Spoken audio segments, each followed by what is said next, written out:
It's very difficult working as an accompanist for singers. It really is, because you have to carry them like a mother carries her baby. They're very sensitive, have very sensitive egos, put it that way. It's like any other person, I always had a dream. One can live one's dream. One can do what one wants to do. And I mean, from that day, as about 6, 7 months after that, I just went to work the one morning and said, I've had enough. Enough in corporate world, here's my resignation, 24-hour notice, bye-bye. That was it. Never ever look back in life. And from there we said, well, what are we going to do now? Because we can't sit and do nothing. And then we discovered this little hotel in the middle of the Karoo. But how?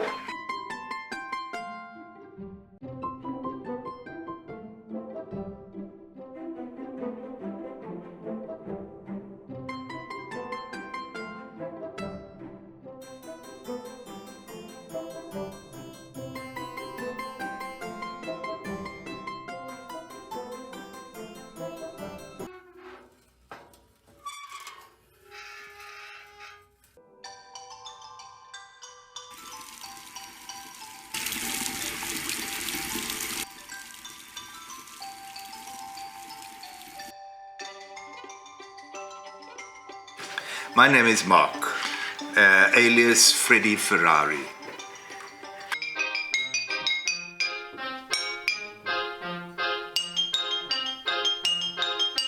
And I'm Jacques, alias Leyla Lamborghini. And this was my reply.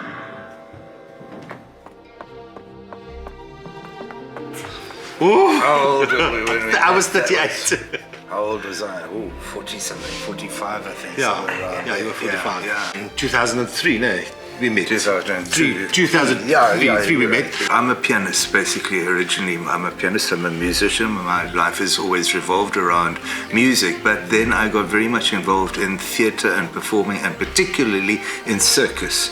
And I actually became a white-faced clown. And I traveled around the world performing as a white-faced clown. Lived a little bit in Holland, I've lived a little bit in France, in Switzerland, in Israel, and finally, eventually, I came back to South Africa in 2002 to settle down in my home country in South Africa. Well, I grew up in the Western Cape on a farm, a wine farm, and born as a small child, was born with no hearing. I was born deaf. So we lived next to a professor, Professor Rabie van Wyk. I mean, he was one of the music professors in Stellenbosch. And he says to my mom, don't send the child for speech therapy. Send him to me, I'll teach him how to sing. And he taught me how to sing instead of speak. He said, it's easier for a child to form sounds than A, B, C. It's easier to stretch out a sound for him to start singing, then eventually he will start talking as well. That did nurture this desire to sing. That's why I did all this plays on school as well. And then when you get to high school, you leave all that behind because it's not for you. So I left all that behind and just carried on my studies. And then after leaving school, I went to work. I was working in the corporate world, sitting in meetings and one meeting after another. And I had a home in Cape Town, a home that was very centrally situated in the Waterkant and the hub of all the nightlife and everything. And I'd rebuilt that house so that if I ever did come down to settle back in South Africa, I could very easily turn the house into a little theatre. And so I actually turned that house into a little theatre which I called Rive Gauche. So that is actually how I got to meet Jacques. It was by invite only, and Jacques' best friend happened to be on the invite list one night and brought Jacques along. He ended up coming again to a show, bringing his mother to see the show, and offered to help out with the catering. I always used to end the show with My Way.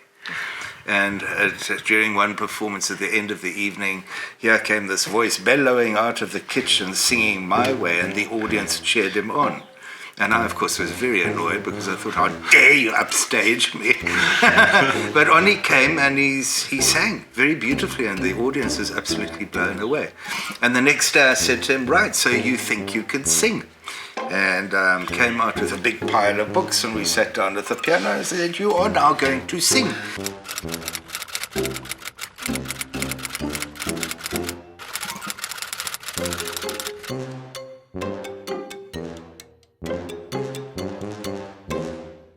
The one thing we very quickly discovered about each other is that we both shared another passion, and that was the concept of moving away from big cities to the platteland. Yeah. So we very quickly decided to do something about that, and we found a house in Tulbach, which we bought. Yeah. And we moved out to Tulbach, and we'd been in Tulbach for 4 months. That was still 2003, was it not? Yes, Yeah. the beginning of 2003.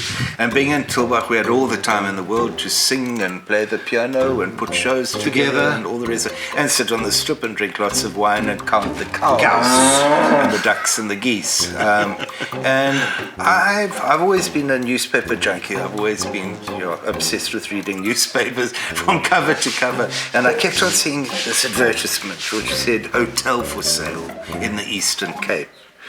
Second week, same newspaper, same advertisement, hotel for sale in the Eastern Cape. And it was an abandoned building. That's what one of those abandoned buildings, derelict and stood empty for a couple of years.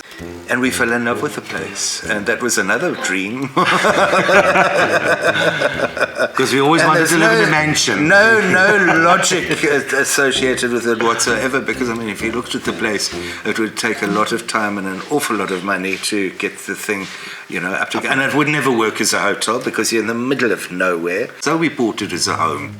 And fortunately also we were offered, the attorneys who did the transfer of the property also got hold of me and offered the alcohol licenses, which were still valid.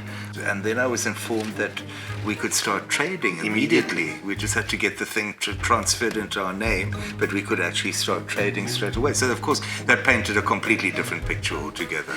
And that's where we really decided to... No, we didn't at that stage. Open the bar. Then we applied for a telephone.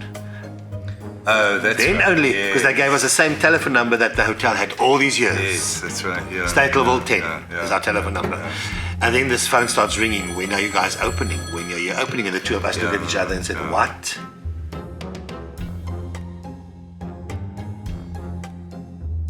We started off, as I said, with Jacques singing excerpts from the musicals and all the rest of it, and me doing classical music and all that. And of course, then the biggest progression and the biggest turning point with the hotel. It was doing really well, but this is what happened. One New Year's Eve, and people booked out the whole place. It was before New Year's Eve that they were Somebody here. wanted Which year? That Somebody was booked 12 years ago. 12 years ago. 12 years, no, more like 14. Yeah, 12 years ago. You're quite right. Somebody booked out the whole hotel for a New Year's Eve party, and they wanted a cross-dressing party. Yeah, and I thought, how boring. Can't you think of something more original than a cross-dressing party then? But anyway, obviously they had a Rocky Horror thing kind of feel. But anyway, yes, whatever, it's business, isn't it not? And then what I didn't realize is how much the idea of such a thing tickled Jacques, because you see, by his occupation, what he studied to do actually was dress design. So very quickly he was behind his sewing machine and sewing up all kinds of things. I didn't know what the hell he was actually up to, but he was busy putting together a drag show. And so the day came, and of course while he was on stage, I had to run and look through the window and see what this man's doing. Having heard him sing, I was absolutely blown away, because this was a perfect match. Yeah, a perfect voice, because this is just a born natural. This is a Shirley Bassey. This is a Dionne Warwick. This is a Eartha Kitt. This is the ticket. This is the route to go. This is the birth of the Follies, the Steytlerville Follies, starring Dame Leyla Lamborghini. That came absolutely spontaneously, naturally. Yeah. And of course, myself, Freddy Ferrari, presenting her at the piano. It either closes our doors, nobody will ever come back again, or people are going to flock to see from all over. Well, there was a big shock in the town. The town, I think, it took a while for them to come to terms with the fact that they had a drag show happening in their local hotel. It didn't go down very well. It really didn't. It went down like a ton of bricks. We had an elderly lady here, and she and her husband, they came to watch the show, and then after the show she came to Mark and myself, and she says to us, She knows what must happen to her son the day she dies. Oh, she was dying of cancer. She was diagnosed with cancer, and I mean, she was early 90s. Yeah, she was in the 90s. And Mark and myself, look, your son? What must we do with your son? She was very eccentric, in fact, and she was very eccentric, and she was very moved by the whole experience. And she came into the bar after the show, weeping, really weeping, with finally it's come to her what must happen to her son. Her son's coming to the Karroo Theatrical Hotel. We will take care of him after her death, and he will now become. It's like, and immediately what? Thinking, what? Okay. Stop the bus just right there. Explain to us. The son turned out to be Charlie. Charlie was her son.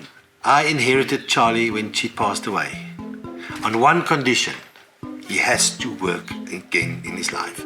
Because in her mother's life, in her life, Charlie was just sitting in their bedrooms, look pretty. He never worked. He must work again.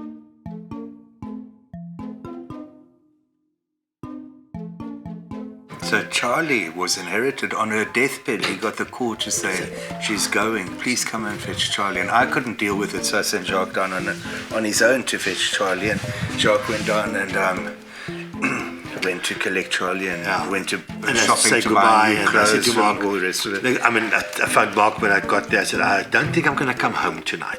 No, and I said to Jacques, actually, very good idea. Because I have to spend time with the old man, because the lady had already passed away. I have to spend time with Charlie's father. So Charlie must now say his final goodbye. So I said, we chat there, and then got Charlie in the car, and Charlie has to say goodbye to his father. And all of a sudden, this voice within me come out. And that's how I discovered I can do it. And to become a ventriloquist is you have to give one of your personalities to the doll, because it's a doll. He needs a personality. So he has to eat, sleep, and drink with you 24 hours a day for 3 months. Because he must be your child. Your child must now get a personality. So you must decide which of your 100 personalities you've got you're going to give him. So I thought, I'm going to give him that naughty personality. The one who will charm the ladies. Not just the ladies, he will charm the men as well. Doesn't matter who it is, he'll charm them. And he is quite open with it.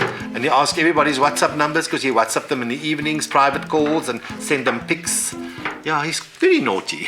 If I can put it to you like this, I had a very, very elderly lady book in one Saturday. And she looked fairly miserable, and I thought, well, this isn't going to go down well. She probably isn't going to enjoy what we do at all. I don't think drag's exactly her, sort of chosen mode of entertainment. And by the time she left on Sunday, she was still looking very serious and all the rest of it, but she had a good time, and she came up to me and she said, just something that I have to tell you. The biggest joy that I could possibly have derived out of the weekend is hearing the amount of laughter. She said, it's been years since I've heard so many people laughing so much and having such a good time.